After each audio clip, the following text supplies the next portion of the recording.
Hi everyone. তো গতকাল ছিল আমার দিদির মেয়ের অন্নপ্রাশন, মানে এই পুচকিটার অন্নপ্রাশন। ওর নাম তুলি। তো ওর অন্নপ্রাশনে কি খেয়েছিলাম চলো সেটাই আজ তোমাদের সাথে শেয়ার করি। খেতে বসে প্রথমেই পড়ে গেল লবণ, লেবু আর ফ্রেঞ্চ ফ্রাই। তো তারপরেই চলে এলো সাদা ভাত আর তার সাথে মুগ ডাল। এই মুগ ডালের মধ্যে অল্প একটু লেবু চিপে আর আলু ভাজা দিয়ে খেতে অপূর্ব সুন্দর লাগে খেতে। আমার তো এই কম্বিনেশনটা দারুণই লাগে, তো ওইভাবেই খাচ্ছিলাম।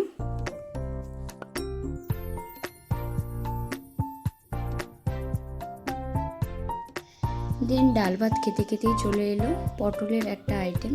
আমি কি জানি না এই আইটেমটার কি নাম। তো তারপরে চলে এলো মাছ, আর আমাকে আবার 2 পিস মাছ দিয়েছিল, তার কারণ আমি তো চিকেন খাই না, তার জন্যই।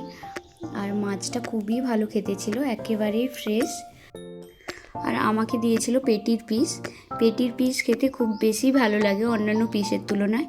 আর এই পেটির দিকের এরকম চর্বি জায়গাটা আমার তো ভীষণই পছন্দের। দেন প্লেটে পড়ে গেল চিকেন কষা। যদিও আমি চিকেন খাই না, এটা আমি আমার মায়ের প্লেট থেকে ভিডিওটা নিয়েছি। দেন চলে এলো চাটনি, পায়েস, মিষ্টি। পায়েসটা খেতে দুর্দান্ত হয়েছিল। আর আমি তো চাটনি রেখে দিয়েছিলাম এভাবে পাঁপড় দিয়ে খাবো বলে। এভাবে পাঁপড় দিয়ে চাটনি খেতে অনেক ভালো লাগে। আর তোমাদের কার কার এরকম পাঁপড় আর চাটনির কম্বিনেশন ভালো লাগে জানিও। লাস্টে ছিল আইসক্রিম এবং জোয়ানের প্যাকেট। এটাই ছিল আজকের অন্নপ্রাশনের মেনু।